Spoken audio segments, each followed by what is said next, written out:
Mercredi, des idées en goguette. Marché ouvert, des idées en vrac. Émission sur Alliance 92, tous les mercredis à 6h45. Rediffusion le même jour à 17h30. Et si l'on parlait de la culture du buzz? De la culture du buzz, d'ailleurs. Mais peut-on aussi parler de culture de médiocrité? Question posée ici. Car les deux ne semblent pas très loin l'une de l'autre. Apparemment, l'adage dit « pour vivre heureux, vivons cachés », qui ne fait plus partie du vocabulaire de la jeune génération. Et pour cause, ces derniers temps, la réalité, c'est qu'on déballe tout à travers les réseaux sociaux. De la vie de couple au quotidien à la vie professionnelle, en passant par les détails qui parfois détonnent dans les restaurants, les salons de coiffure, dans la salle de bain, un peu partout quoi. Et tout se fait pour se démarquer de Joe Patricius.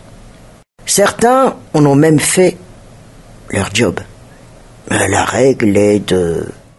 Tu veux devenir célèbre? Il nous faut une histoire à inventer. Et la plupart du temps, ces histoires d'une telle ou telle artiste qui ne s'entend pas avec une autre, certains frôlent même la calomnie.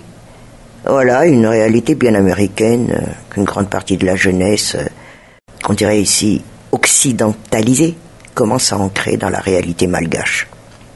Il faut se rappeler que la culture du buzz trouve ses racines dans plusieurs phénomènes sociaux et technologiques qui se sont développés au fil des décennies depuis l'ère des médias traditionnels, et elle s'est accentuée avec, oui, l'avènement d'Internet et des réseaux sociaux, à la recherche du, comme vous le dites ici, Joe Patricius, sensationnalisme.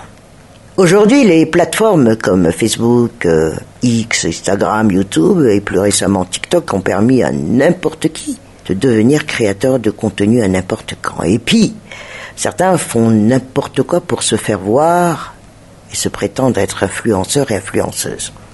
Pendant ce temps, des compatriotes, apparemment en manque de sensations et avides d'histoires croustillantes, s'en délectent. Il suffit de voir les commentaires et les réactions par rapport à une publication pour le comprendre. Un artiste qui publie ses œuvres ne reçoit pas plus de likes, comme on dit d'ailleurs dans le langage, que celui ou celle qui publie les aventures de son couple. Le hic, c'est qu'il existe apparemment une dépendance affective de ces soi-disant artistes sur les réseaux sociaux. Récemment encore, la disparition d'une artiste de variété, qui a fait l'objet d'une vive polémique à cause de la publication des discussions privées entre la défunte et les personnes censées être ses proches.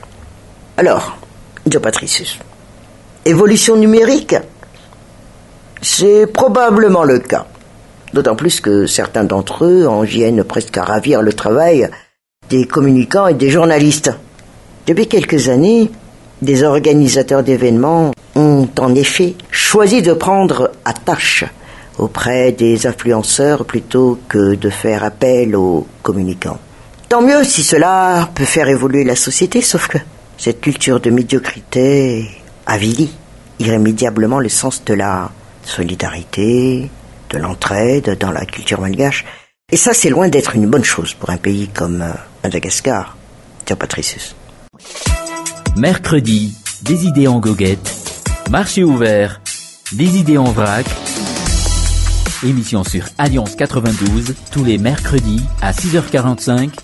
Rediffusion le même jour à 17h30.